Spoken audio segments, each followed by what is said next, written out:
Muy buenas noches, bienvenidos y bienvenidas a Desiguales. Hoy horario especial, 20:30 lunes, porque 21:30 hay fútbol en la televisión pública. El clásico de Desiguales tenemos hoy. Club Atlético Huracán y Rosario Central en el Tomás Adolfo Ducó, pero eso será dentro de una hora por esta misma pantalla. Lo cierto es que hoy el presidente Alberto Fernández envió un proyecto de ley al Congreso de la Nación. La ley se llama Cuidar en Igualdad. Y atención, porque en Desiguales hemos hablado mucho sobre lo que es la brecha de género, lo que son las diferencias en torno a lo que se espera del hombre, de la mujer, ni hablar de la mamá y del papá. Bueno, en ese contexto se habla de buscar una licencia por paternidad o de persona no gestante, mejor dicho, de 90 días de acá a 8 años, de que la persona gestante tenga a partir de la aprobación de la ley 126 días de licencia, licencias por niños que nacen con alguna discapacidad, por embarazos gemelares, por también adopción. Hoy uno adopta a un hijo o una hija y no tiene ni siquiera un día de licencia por maternidad o paternidad. Bueno, entender a las nuevas familias, entender a los nuevos roles dentro de la sociedad, es a lo que apunta este proyecto de ley que vamos a hablar en un rato nada más con la ministra de Mujeres, Géneros y Diversidad, Elizabeth Gómez Alcorta. Y venimos de días muy interesantes en términos políticos y en términos económicos, o político-económicos. Por supuesto, ayer fue programa Desiguales el domingo, el Día Internacional de las Trabajadoras y los Trabajadores y su relación con el poder económico, desde ya en esa puja histórica, ¿no?, entre capital y trabajo, entre los salarios y efectivamente la riqueza de los más ricos, de las agendas que conocemos. Pero veníamos de dos eventos la semana pasada sumamente interesantes que hoy van a ser protagonistas en el programa. El primero tenía que ver con la reunión en el Yao Yao. ¿Se acuerdan? El foro, acá está. El foro Yao Yao. En esta mesa comieron lo que le impresionó tanto a Pablo Caruso, ¿no? ¿Se acuerdan que jugamos? Era el espumoso, la Exactamente. Comen cosas que no están escritas en español. Pero más allá de eso, se discutió y mucho acerca de qué es lo que está en juego y cómo la política tiene que interpretar los intereses del poder económico en la República Argentina. Recomendamos efusivamente la nota de Leandro Renú en el diario Página 12, que hace un mapeo de quiénes son efectivamente las familias poderosas hoy, cómo han cambiado, y además de eso también cuenta qué le pidieron a la política, qué le exigen a la política. Vamos a charlar con Jimé Fuertes en un rato nada más, porque fueron muy taxativos, muy claros, y hay quienes representan más acabadamente esos intereses. El otro acontecimiento histórico tiene que ver con una investigación que hizo el CEPA, dirigido por Hernán Lecher, que ya está aquí y nos lo va a presentar con nosotros, el Centro de Economía Política Argentina, porque, claro, muy preocupados por resolver el problema de la pobreza, entendieron que lo que había que investigar era la riqueza. Casi no hay trabajos en la Argentina que investiguen la matriz de riqueza, las familias más ricas de la Argentina, cómo la hicieron, cuánto ganaron cuando todos nos fue muy mal en la pandemia, por ejemplo, pero además cómo son las estructuras de esas empresas, y se van a sorprender. Nos va a presentar ya en minutos nada más ese informe que es muy, pero muy interesante, pero además es muy relevante en términos de investigar la riqueza para poder entender cuáles son las políticas públicas que tienen que ocuparse de mayor igualdad en la Argentina o de tratar de erradicar la pobreza. Pero esto que vos hablás, Pablo, se ve claramente expresado en lo que fueron diciendo en los últimos días dirigentes de la oposición, ¿no? Pareciera que entran rápido algunas ideas, van como por un tubo, sí, claro, y salen directo a los medios de comunicación. Un informe de Desiguales sobre esto que decía Pablo, lo que se habló y lo que se expresa luego a través de algunos posibles candidatos a presidente. Nosotros estamos trabajando en el IRAL de la Mediterránea en un programa integral que abarca no solo la macroeconomía, sino la organización económica.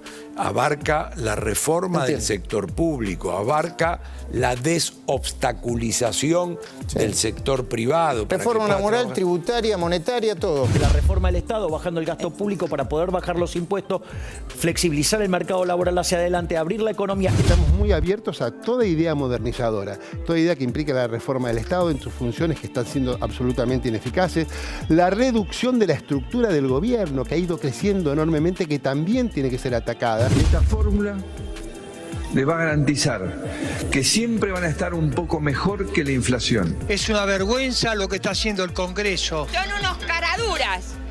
Y ahora encima nos van a sacar hasta lo último. Le pido a los jubilados de todo el país que se fijen lo que va a pasar. Salgamos a la calle. Yo doy mucho trabajo en los institutos y en los laboratorios que tenemos y no, estamos ahogados de impuestos. En la Argentina poca gente paga impuestos y hay mucha gente que no paga. Quizás se podría hacer una ampliación de quién paga impuestos. Hay mucha informalidad en la Argentina. Tenemos que cambiar las reglas laborales para que una pyme, que es la que genera el 80% de empleo en la Argentina, no piense que un juicio le puede destruir su emprendimiento.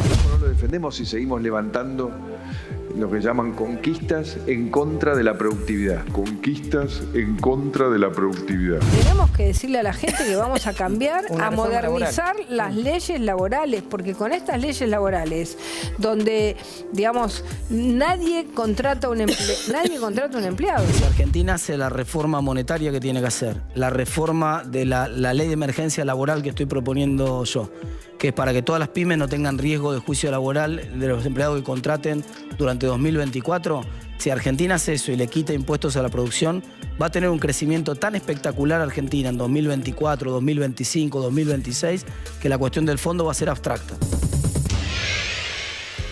Hace muy poquito Agustín Rossi decía, cuidado porque estamos frente a una posibilidad única, que es que la sociedad argentina vote efectivamente este tipo de programas, porque las otras veces habían dicho que, bueno, Carlos Saúl Menem, que se venía la revolución productiva y el salariazo, y después dijo, si decía lo que iba a hacer no me iban a votar. Y Mauricio Macri, que había dicho, vamos a conservar todo lo que está bien y solamente vamos a ajustar aquellas cosas que están funcionando mal. Y después ocurrió lo que ocurrió, además de eliminar el impuesto a las ganancias y tantas otras cosas.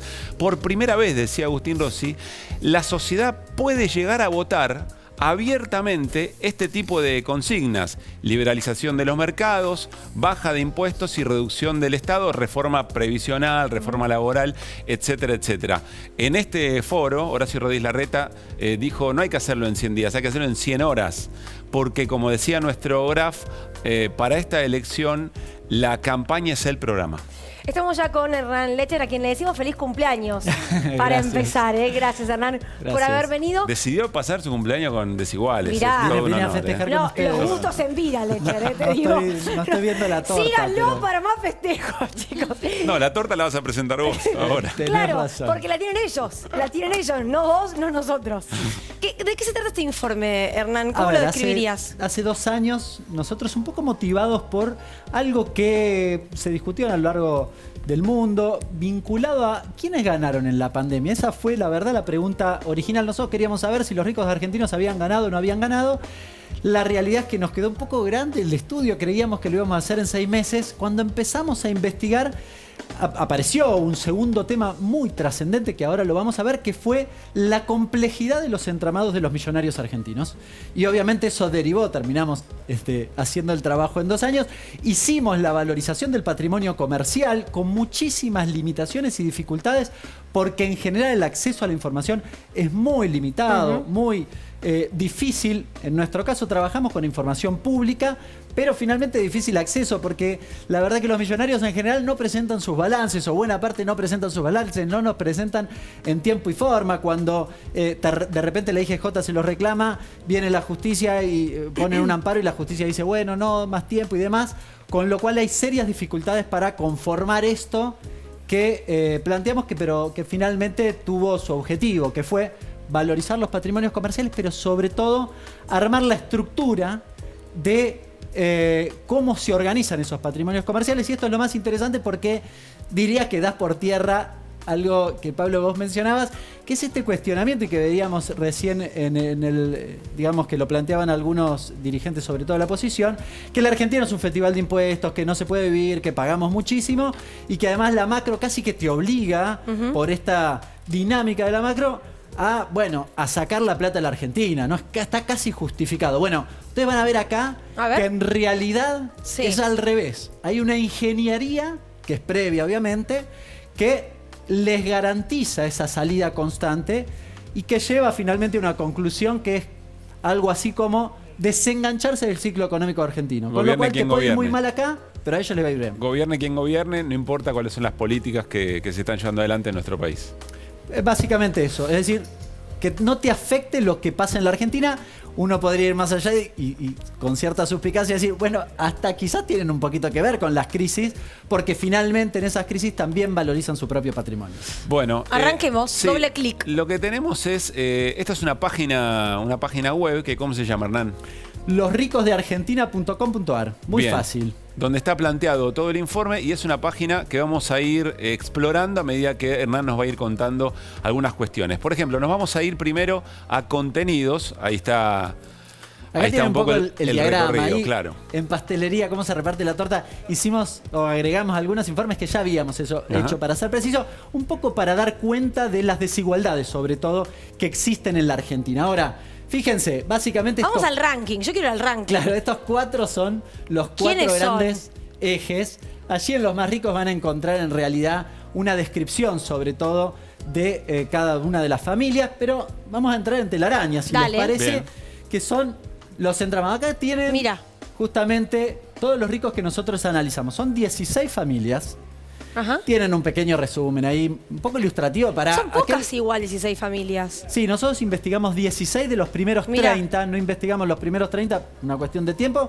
Por acceso a la información, sobre todo, hay 4 más que estamos investigando. Uno de ellos lo veíamos antes en una imagen, Galperín. No está en este informe, pero va a estar próximamente. Galperín, les anticipo, es el único que ganó muchísimo en pandemia. Bien, el resto también, quiero pero hacer ahora lo vamos a ver. esta consideración. Lo primero, lo que nos motivó originalmente fue ver cuánto habían ganado en pandemia. En pandemia quiere decir, a todos nos fue mal. A las economías reales les fue pésimo.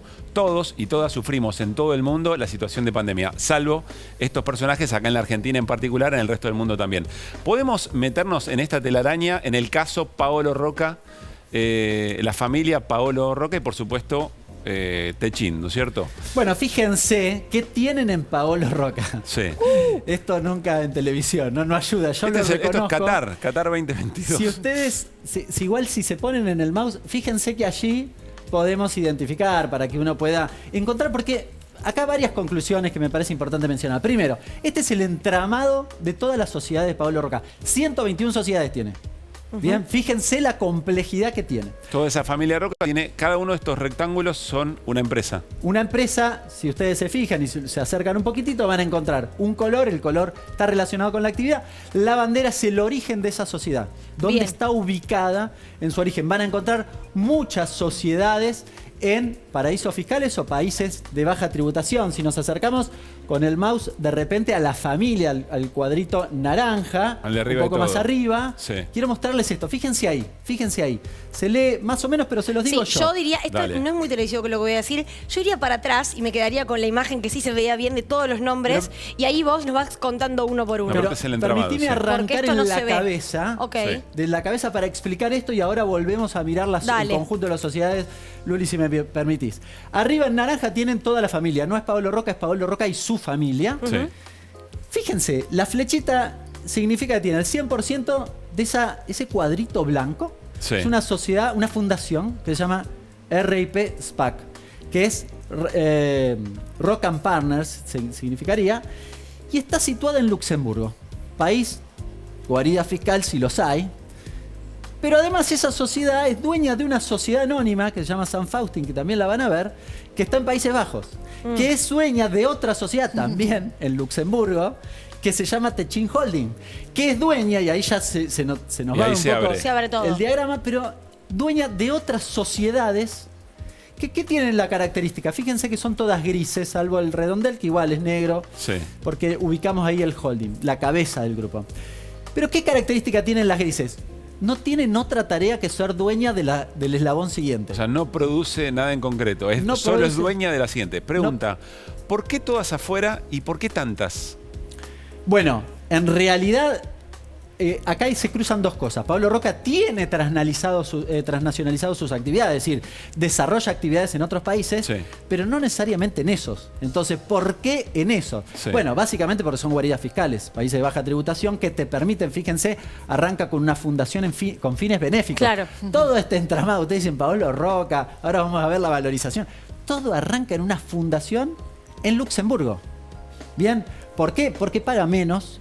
¿Por qué este entramado complejo? Porque permite alejarse, complejizar. Es muy difícil detectar lo que se llama técnicamente beneficiario final. ¿Quién es el dueño? Claro. Esto es muy complejo. Fíjense, cuando para armar esto nos costó, se imaginan un Perú. Tengo otra pregunta. ¿Dónde se genera la riqueza realmente? Y si efectivamente que estén en esas sedes o en esas guaridas fiscales significa que lo que pagan de impuestos, por poco que sea, tampoco queda en nuestro país, o sea, no beneficia a nuestro Estado. Muy buena es la pregunta. En realidad, si ustedes, navegan y qué sé yo, van a encontrar, por ejemplo, a Tenaris, ¿no? Sí. Tenaris Argentina. Entonces ahí van a encontrar que esa es la empresa de Paolo Roca aquí en la Argentina y es donde, si querés, se genera la riqueza. Ahora bien, este entramado, ¿qué te permite? Con una simple facturación de una sociedad a otra, yo traslado la ganancia. Sí. Sí, hago una factura de una empresa a la otra y traslado la ganancia y lo ubico donde quiera. Precios de transferencia se llama eso. No se puede hacer, pero imagínense que en esa complejidad es muy difícil detectar si esas operaciones no se producen. Y si yo lo ubico en una guarida fiscal, obviamente pago menos si no pago en la Argentina. Claro. Quiero repasar los nombres y los rubros, ¿no? Hacer un paneo rápido, digamos. Alejandro Bulgeroni tiene que ver esto con... Hay una gasolina, petrolero. Un petrolero, ahí va. Nicolás Caputo, ¿ese es el amigo del alma? ¿Niki Caputo es el amigo del alma del expresidente Macri? Caputo, ese es Luis. Pero Nicolás Caputo, es el que tenía las constructoras, que ahora no las tiene más, se dedica a electrónica de consumo, sobre todo en Tierra del Fuego. Luis es el primo, me dicen. El amigo del alma del expresidente es Niki. Niki Caputo. Alberto Pierri, esto es... telecomunicaciones. Claro, telecomunicaciones. Madanes Quintanilla, que tiene dos cosas, tiene el monopolio del aluminio y neumáticos en este momento que justo estamos ahora, discutiendo. que se fueron de precio. Algo tiene que ver. Bueno, Magneto y Noble sabemos a qué se dedican. Eduardo Urnequian, estos son Aeropuertos Argentina 2000. Sí, básicamente. Y tiene aeropuertos en distintos lugares del mundo, ¿no? Carlos Pedro Blaquier, el ingenio Ledesma. Exacto, es el azúcar. Principalmente. El 85% del total de azúcar de la Argentina. Claro. ¿no? Lo hace con dos empresas más, ¿no? Pero básicamente tiene un porcentaje muy importante del azúcar en la Argentina. ¿Rodríguez quién es? Edith Rodríguez es heredera del imperio que había hecho Rey, también del sector petrolero, es la dueña de Plus Petrol. La única mujer, ¿no? En esta junto lista. Con Noble Herrera. Con Noble Herrera, claro. Pero ya... ¿No falleció? No. Sí, Brito hijo en este caso, ¿no? Sí, también. Familia Brito. Claro, Brito. Máximo Cavazzani. Cavazzani es Ethermax, ¿qué es? Sí, es una empresa que hace juegos de internet y demás, ubicado hoy en Uruguay. ¿Es del grupo Charrúa? Claro. Es del grupo Charrúa. Los que vinieron al Yago, pero que se fueron a Uruguay para pagar menos impuestos. Luis Pagani. Arcor. Luis Pagani es Arcor. Alimentos. Tiene el 12% de la góndola. No es del total de la góndola, porque además está muy diversificado en la producción. Bien, Claudio Velocopit, aquí... temas... salud, ¿no? Salud claro. Y medio de comunicación, ¿no? Rubén Chernajovsky. También electrónica de consumo. Alfredo Coto. Los últimos dos están relacionados. Coto y Brown. Y a Federico los Brown. dos. Supermercado. Ahora, la familia Brown fue la que manejaba la Secretaría de Comercio durante el gobierno de Mauricio Macri. Tiene además inserción en el Banco Galicia, ¿no? Tiene los dos negocios. Muchos de estos estuvieron en Yao Yao, muchos de estos empresarios que son los dueños en realidad, ¿no? Porque esa era la corrección que nos hacía Flor Barragán el otro día. No son los directores, no son los CEOs, son los dueños de esas empresas. Tienen candidatos que les gustan más y que les gustan menos. Y Jimé Fuertes tiene la lista, ¿no? ¿Cuáles son, Jimé, los que más les apetecen a algunos de los del Círculo Rojo Argentino? Bueno, estamos hablando de la coalición opositora, la coalición de Juntos por el Cambio o de Juntos o de como se vaya a llamar en 2023. ¿Por qué? Porque ya tienen muchos autoproclamados, muchos que levantaron la mano y dijeron yo quiero. Lo tenemos al presidente Mauricio Macri, fundador del PRO, no va a dejar de lado, no va a dejar su juguete, su espacio que él creó para que lo conduzca otro. En este caso estamos hablando de Horacio Rodríguez Larreta, que Macri y Larreta Larreta fueron los dos que estuvieron allí en el Yao Yao recibiendo los pedidos expresos de los empresarios. No estuvo, por ejemplo, otra de las autoproclamadas candidatas o precandidatas, en realidad legalmente todavía son precandidatas, Patricia Bullrich, que también es una de las que se presenta como vocera de este sector. Y tampoco estuvo María Eugenia Vidal, que también levantó la mano y dijo, che, yo también quiero ser candidata. Y además tenemos un quinto que tiene la intención ya desde hace un montón de tiempo, que es Gerardo Morales, el único radical que quiere ser presidente. Ya lo dijo todo el radicalismo, lo dijeron varios dirigentes, que esta vez quieren poder competir, quieren tener un presidente radical. Recordemos que lo que aporta el radicalismo es la estructura territorial a la alianza de gobierno, porque tenés fiscales desde el norte del país hasta el último punto de Ushuaia. ¿Por qué? Porque son un partido centenario. Lo que estamos viendo ahí de todas maneras es, bueno, Milei por un lado, que entendemos hoy por hoy no es Juntos por el Cambio. No. Morales es UCR. Ahora, Macri, Larreta, Vidal y Bullrich serían pro. Hay que ver ahí si hay una interna o si van los 4 directo, ¿no? Me parece que es el punto. Mira, la vez pasada los que les salvó que tuvieran mayores líos, que son los que están teniendo en este momento, digamos, la semana pasada no se pudieron ni siquiera poner de acuerdo en el comunicado, sí, claro. Por eso pusimos a Milei separadito, porque hay que ver si lo incluyen o lo excluyen. Los que lo salvó de este lío fue las PASO, fue un mecanismo institucional, fueron las PASO las que dijeron, bueno, que se midan y que gane el mejor, el que tiene más votos, y ese es el que va a presidente. Sí, una cosa muy interesante que decía la nota de Leandro Renú en página que les comentábamos, es que efectivamente hay una vocación muy clara por parte del poder económico reunido allí en el Hotel Yao Yao. Tienen bien en claro que hay que ir por todo, que no hay lugar para tibios, que no hay lugar para moderados, y que eso se lo comunicaron a Horacio Rodríguez Larreta, que es el que de alguna manera también está preocupado no solo por ganar las elecciones, sino por gobernar. Vamos a ver eso cómo se expresa y si efectivamente todos y de qué manera llegan a las PASO o a la interna, ¿no? Y quién va a decidir efectivamente el programa electoral de del espacio de la oposición. Hernán, volvemos un cachito acá. Primero quiero preguntarte eso, ¿está cambiando la matriz de la representación económica en la Argentina? Porque en el Yao Yao estaba Migoya, estaba Galperín, que no tienen tanto que ver con negocios con el Estado, que parecen ser los más radicalizados en términos de qué le piden a la clase política. Sí, el que mencionábamos recién también, que no recuerdo el apellido, que se dedica a hacer videojuegos y que vive en Uruguay. Cavazzani. Yo te diría que mucho no. Aparece alguno, pero en general no. Y además, aquellos que aparecen están relacionados con, digamos, generar algún negocio que tampoco tiene un desarrollo tecnológico fantástico. Uno podría decir, no sé si tanto. Galperín sí, más o menos. En realidad arranca con un retail de una página bastante sencilla y hoy se ha convertido en digamos, el núcleo de su negocio es prestar plata, básicamente. Más bancario, pago, claro. Más que Mercado Libre. Con lo cual te diría, sí aparece, y si vos mirás en la serie histórica te aparecen algunos, pero de hecho en la página nosotros hay una parte que se llama Tocata y Fuga, que analizamos la fuga de capitales justamente, y vos encontrás, por ejemplo, que de los 16 que nosotros analizamos, 13 fugaron entre 2015 y 2019, pero 8 están en la fuga del 2001. Si no hay tanta diferencia, estoy hablando de 20 años de diferencia. Tocata y Fuga es extraordinario. Y después estaba, por supuesto invitamos a recorrer la página, pero ¿qué es lo que ocurrió efectivamente en la pandemia? En términos generales, ¿qué conclusión encontraron ahí? Bueno, básicamente nosotros no vemos el resultado neto, digamos, la rentabilidad, sino la evaluación del patrimonio. Sí. Estamos mirando la evolución del stock. Lo que vimos es que se incrementó. Nosotros hicimos como 2 cortes. En realidad, cuando ustedes entren a la página van a encontrar la serie completa, mes a mes, valorizada en algunos casos por el valor de las acciones, en otros casos por balance o una mezcla en algunos casos.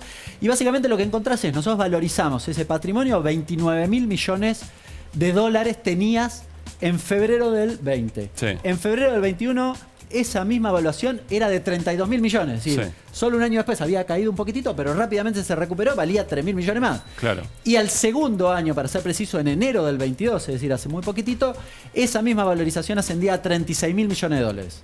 Con lo cual, estás casi 7.000 millones de dólares en términos de valor patrimonial. No todos pierden. Superiores a los de prepandemia. Claramente no le fue mal. Cuando a todos nos fue tan mal, a ellos les fue efectivamente muy bien. Hernán, felicitaciones por este trabajo. Gracias. Y feliz cumple. Y ahí está la web, losricosdeargentina.com.ar para todos los que las quieran chusmear. Gracias, Hernán. Un placer. Vamos al living. Vamos. No, al living no. No, aquí a la mesa. En el living ya está la ministra de Mujeres, Géneros y Diversidad, Elizabeth Gómez Alcorta, con quien vamos a hablar en minutos nada más. Pero, Lu, antes novedades del plano judicial y con respecto al expresidente Mauricio Macri. Bueno, a Macri le viene saliendo bastante bien la estrategia para, de alguna manera, deshacerse del procesamiento, el único procesamiento que tiene, que es el del espionaje a las familias de los tripulantes de Lara San Juan. ¿Cuál es la estrategia? Su abogado pidió que le anulen el procesamiento y consiguió un aval muy importante, que es el del fiscal ante la Cámara Federal porteña, José Agüero Iturbe, que dice, sí, se le tienen que anular porque acá hubo un problema y Macri no se pudo defender como correspondía. ¿En qué momento? Claro, ¿en qué momento no se pudo defender? Bueno, ¿qué es lo que dice el fiscal Agüero Iturbe? Que el juez Martín Baba, el que lo procesó, lo había indagado por hechos diferentes, un poquito diferentes a los cuales les dictó el procesamiento. Les explico cuáles. Por ejemplo, dice que Baba no dijo que Macri no hizo cesar las actividades ilegales que desplegaba la AFI, ¿no? Bueno, ese delito, no hacer cesar, está vinculado a controlar. Después, también dice el fiscal, bueno, no dijo que lo hacía en conjunto con los jefes de la AFI. Ustedes me van a decir, está tomada. Bueno, claramente lo hacía con los jefes de la AFI porque lo hacían los entonces agentes. Y por último dice, bueno, a Macri lo investigaron en un periodo de tiempo que iba desde diciembre de 2017 hasta finales de 2018.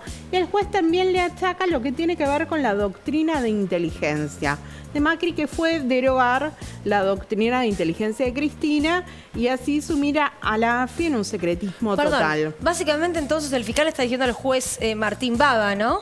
Lo que usted hizo está mal. Exactamente, es un formalismo, ¿no? Pero es un formalismo muy importante que puede hacer caer la causa. Esto, ¿quiénes lo van a tener que resolver? Bueno, los 3 jueces que llegaron a la Cámara Federal durante el macrismo: Pablo Bertuzzi, Leopoldo Bruglia y Mariano Llorens. Yo pregunté, bueno, ¿lo van a resolver rápido? Más o menos en un mes. Pero, ¿por qué hago hincapié en el formalismo? Porque acá nadie está discutiendo efectivamente si el espionaje existió. Eso está confirmado que existió. Es mucho, espionaje ilegal sobre las familiares de Lara San Juan. Existió, y de hecho el mismo fiscal Agüero Iturbe un mes antes tuvo que analizar los planteos que hicieron a Rivas, Magdalani, los agentes de la AFI Mar del Plata. ¿Y qué dijo? ¿Qué les dijo a los jueces? No anulen nada, porque está bien lo que sucedió. O sea que lo que estamos viendo es que se está cortando, por un lado, por Macri, y en otro lado queda la gente de la AFI, ¿no? Bien, aquí es A o B, ¿se cumplió o no se cumplió? ¿Se cumplió la regla de juego del proceso o es interpretación de los jueces? Si efectivamente hubo un mal procesamiento a Macri o no. Bueno, lo van a tener que interpretar los jueces. Es interpretación de los jueces. Sí, exactamente. Porque es muy finita. Es muy finita. O sea, el VAR de todo esto lo van a ver los jueces. Esos son los que van a definir. La verdad es que bueno, no es lo mismo una indagatoria a un procesamiento. Bueno, claro, eso van a tener que analizar los 3 jueces. Puestos por Macri. Bertuzzi y Llorens. Claro, que a 2 de ellos incluso le falta todavía el acuerdo del Senado, ¿no? A 2 de ellos sí, está todo ahí muy dirimiéndose en el Consejo de la Magistratura, y además 2 de ellos ya dijeron que no creían que hubo un plan masivo de espionaje durante el macrismo. Muy bien, todo tranqui. El país de la impunidad para algunos, ¿no? Por supuesto. Bueno, nos vamos a ir a un corte y al regresar, por supuesto, vamos a hablar sobre este proyecto de ley que crea un sistema de cuidados en la Argentina con la ministra de Mujeres, Géneros y Diversidad, Elizabeth Gómez Alcorta. Ahí venimos.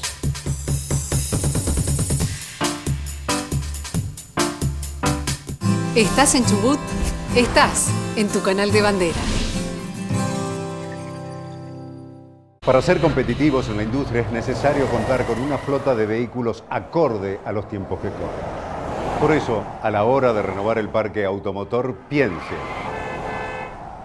solo en el especialista. Nadirán Mercado, subastas online. Solo es belleza para mí, si también es belleza para el mundo. Por eso, Ecos es biobelleza. Fórmulas con mayor concentración de bioactivos amazónicos. Cosmética de la más alta performance, que va mucho más allá de la hidratación. Ecos, somos una misma naturaleza.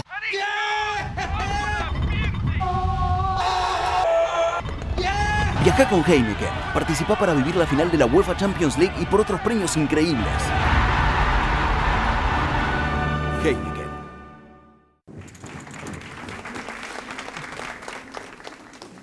¡Con todo, Martín!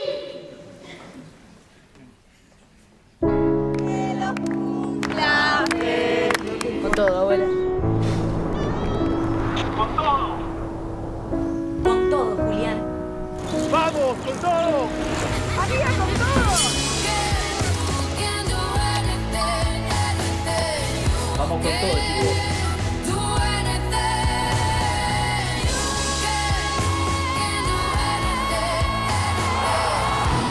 Con fibra, con tele, con celu, con música, con todo.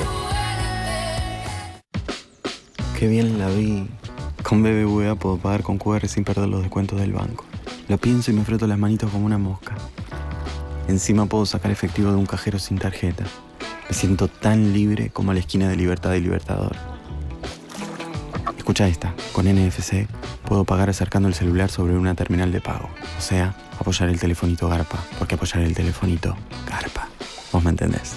Uy, se me fue el vendedor de cubanito. No importa. Qué lindo cuando la ves. BBVA, creando oportunidades. En Correo Argentino resolvemos la logística e-commerce de tu negocio. Con tecnología avanzada, conectamos compradores y vendedores de todo el país. Tenemos la red de mayor cobertura nacional, más de 1.600 puntos e-commerce en todo el país y el precio más conveniente. Correo Argentino. Todo lo que das, llega.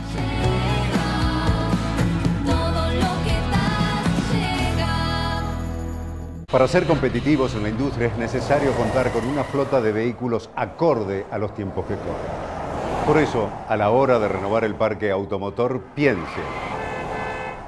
piense solo en el especialista. Nadirán Mercado, subastas online.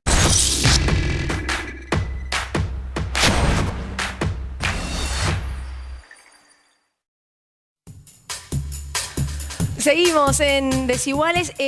Aclaración, 21:30, Platense Argentino Juniors, es el partido que se transmite por la televisión pública. Por eso me voy a la cancha, porque no voy a poder verlo desde acá. Sí, está muy bien. Por eso, solamente por bueno, eso. Mucha suerte, ¿eh? No, por favor. Seguro ganan. No, seguro ganan ustedes. No, yo no tengo ninguna duda de que hoy gana Rosario Central. No sé de qué cuadro es la ministra. De San Lorenzo. No, pero la pucha. Cuerva. ¿Por qué pregunté Y muy fanática. esto? ¿Por qué pregunté Somos esto? muchos en el gabinete.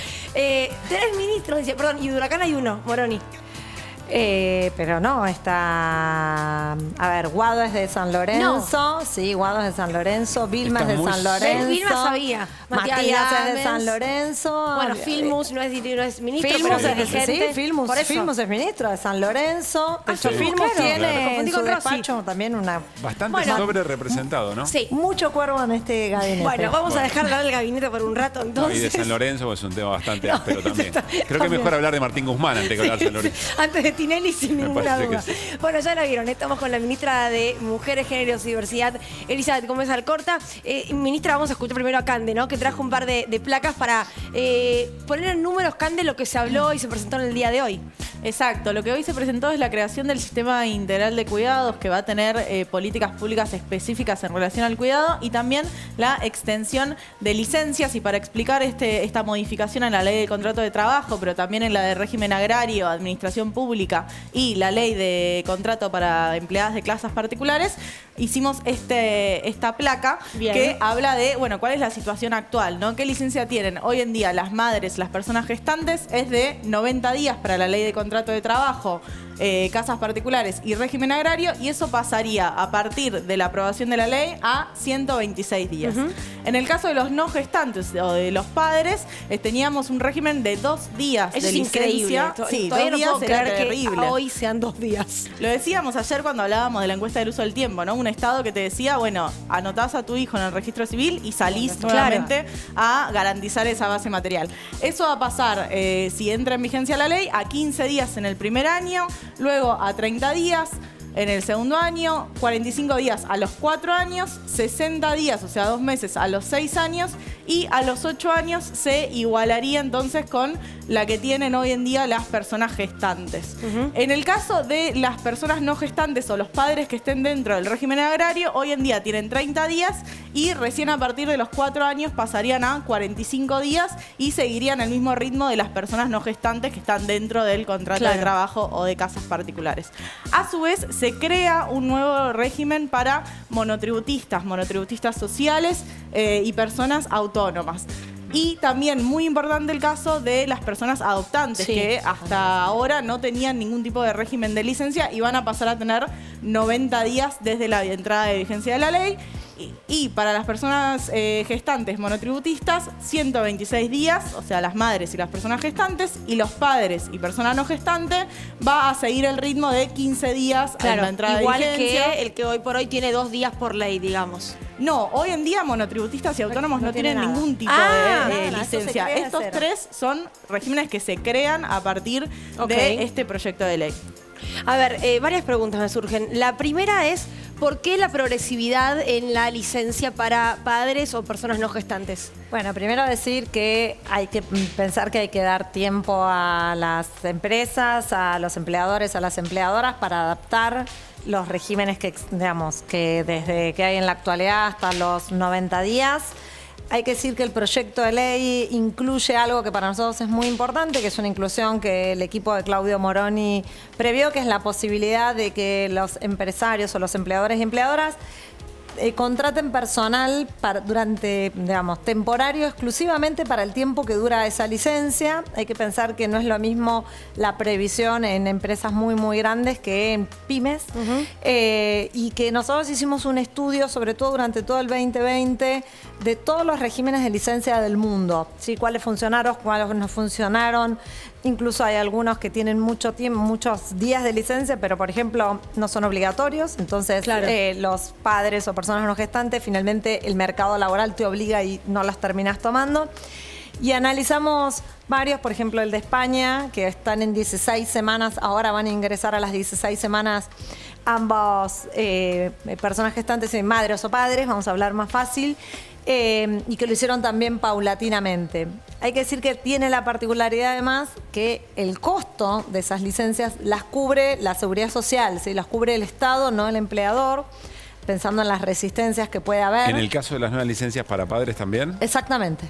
Todas las licencias nuevas que se crean y las que se amplían las cubre la seguridad social. ¿Como hasta hoy que la cubre el ANSES? Cubre el ANSES las de las mujeres, pero los 2 días los cubre el empleador. Son solamente 2 días.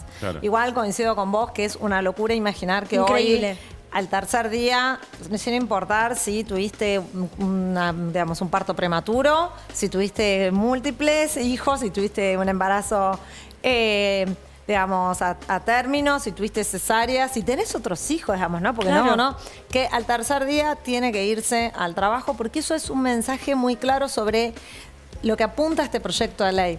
Las licencias las cambiamos porque, por un lado, obviamente, mejora, y esto lo dice toda la pediatría, la Organización Mundial de la Salud, que el cuidado de esos niños, de esas niñas, cuando nacen es mejor si hay más cuidados.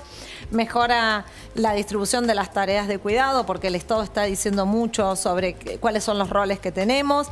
Mejora la posibilidad del acceso al trabajo de las mujeres, ¿no? Porque cuando vas a un empleador y dice, bueno, puedo contratar para el mismo puesto un varón o una mujer, y pienso, bueno, no tiene hijos, va a tenerlo, soné, voy a tener las licencias, voy a tener que cubrir, entonces mejor contrato a un varón. Todo eso también mejora, pero además el derecho que también tienen los varones, ¿no? A estar ahí, a cuidar, a vivir ese momento que además es único y irrepetible como todos, pero ese tiene algunas particularidades.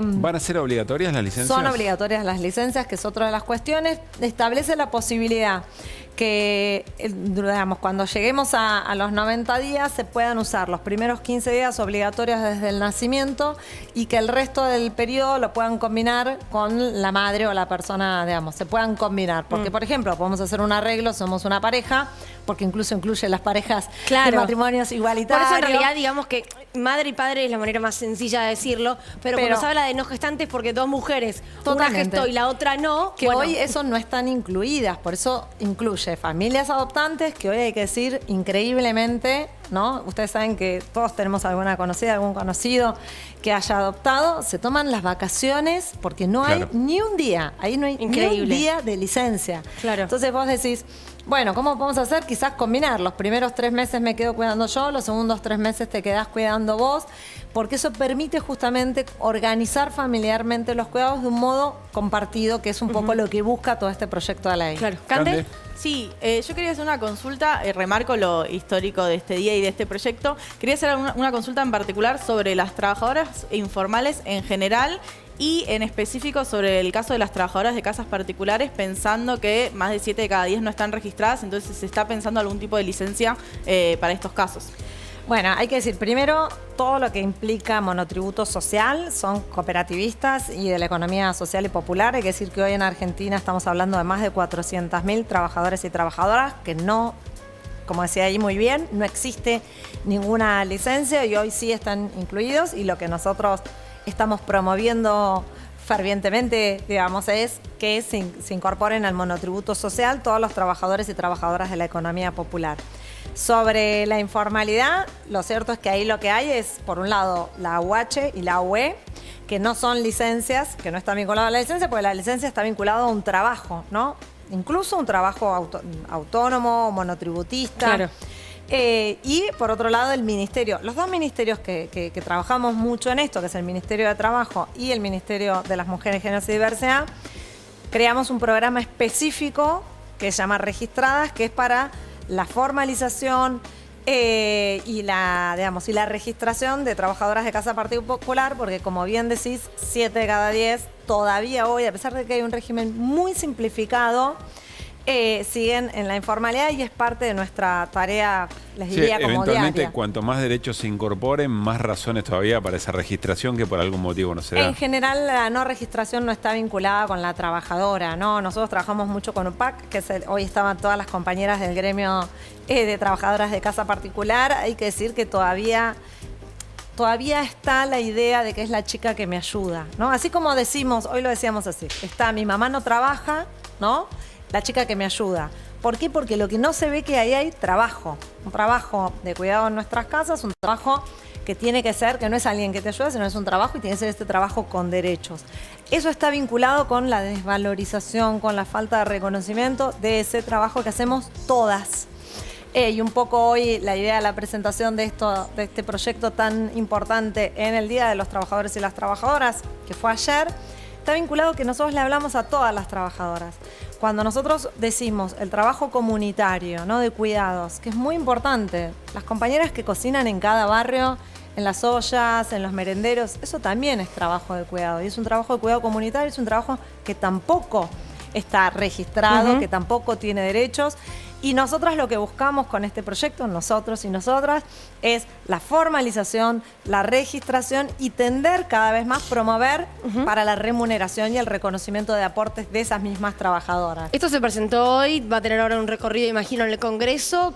¿Qué expectativa tienen? Digo, ¿hubo alguna especie de conteo, poroteo, como se dice, entre diputados y diputadas? A ver, el proyecto, como les decía un ratito antes de estar al aire, es un proyecto que no conoce nadie la letra fina. Hoy hicimos la presentación, nadie es tampoco diputadas, diputados, senadores, senadoras del oficialismo. Hay que decir que hay proyectos de licencias y proyectos de cuidados de todos los bloques, ¿sí?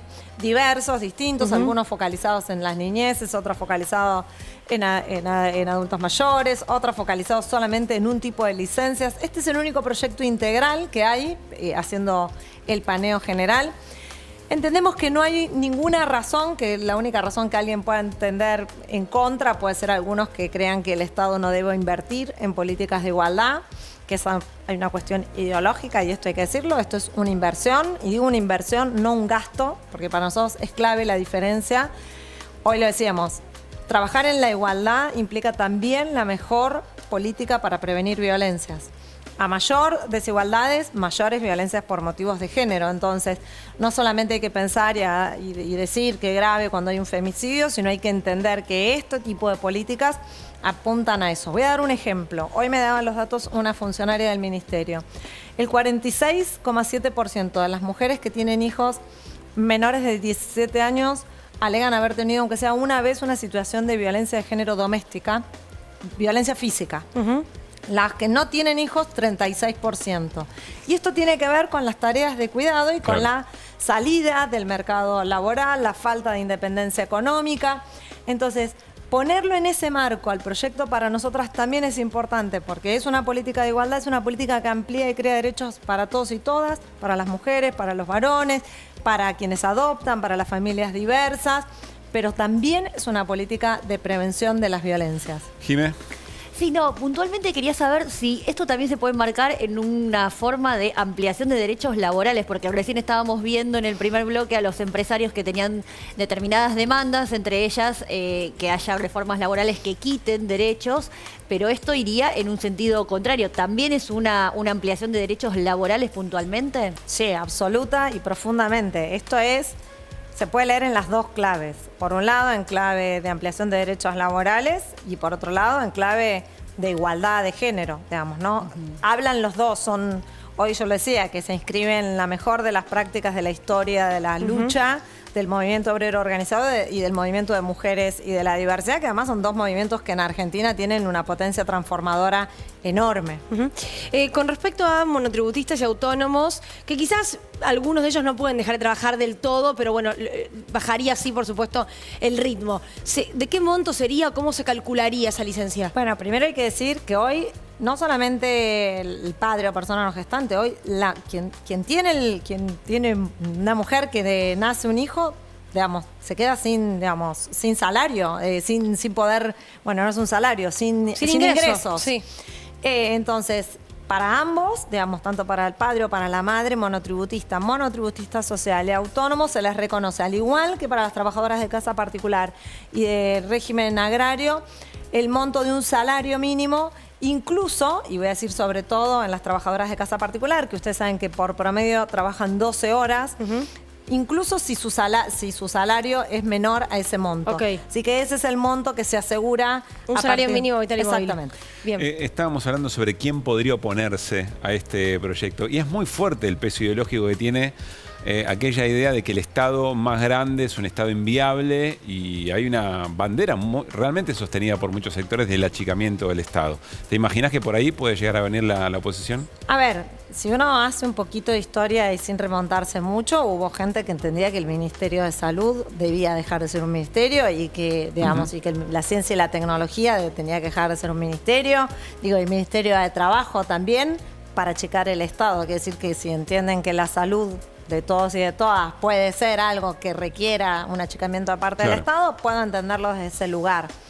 Hay que decir que incluso el expresidente presentó un proyecto, el expresidente Macri presentó un proyecto para ampliar a 15 días las licencias. Era un proyecto no integral, que no tenía todas estas aristas, pero que está claro y en la agenda de que Argentina viene muy atrás. Claro. Hay que decir que de toda América, Argentina con Guatemala somos los que tenemos peores licencias, que son 2 días. Hay países que tienen 3, 5, 7, 10, 12, 14, pero 2 solamente somos 2 los países y que realmente venimos muy mal. Y hay algunas cuestiones que son deudas enormes. Digo, no es posible que alguien que es un monotributista no pueda tener derecho, incluso siendo mujer, a parir y no trabajar. Y que alguien que adopta no tenga el tiempo mínimo imprescindible para poder vincularse y conocerse con esa criatura. Yo creo que Argentina, a pesar de que hay sectores, y que obviamente es otro proyecto de país el que quieren, tenemos estándares bastante altos sobre consensos. Yo creo que incluso sí hicimos un testeo con algunos sectores empresariales, obviamente los sectores sindicales y los sectores de los movimientos sociales están muy de acuerdo, y no tuvimos No tuvimos resistencias, Bien. incluso hace muy poco tiempo estuve en un encuentro con mujeres empresarias de las tecnociencias y de la tecnología y nos decían cuando lo presenten, nosotras como mujeres empresarias vamos a apoyar con esta empatía, además de entender lo que significa la recarga del trabajo de cuidado para las mujeres. Entonces yo creo que, digamos, ahora la pelota pasa al Congreso, estaremos trabajando ahí abierto y Va a ser interesante abiertas. escuchar el debate, claro. Sí, claro. Totalmente. Pero yo creo que hay que hacer mucha fuerza porque este paso lo tenemos que dar y creo que además tenemos que volver a dejar a la Argentina a la vanguardia en la ampliación de derechos, que además es algo que venimos haciendo, ¿no? Y que en esto venimos bastante atrás todavía. Ministra, muchas gracias por haber venido. Por favor, gracias Se a la ve ustedes. muy contenta, ¿no? Se la ve muy... Contentas. Imaginamos que tiene que ver con este... Estamos con muy este lado. contentas, muy contentas. Bueno, mañana horario habitual, ¿eh? Sí, Para 21 Desiguales. horas. Nos vamos a disfrutar lo que viene. A la cancha nos vamos. A la cancha en la televisión pública y en la vida real también. Que pase muy bien. Hasta mañana. Adiós.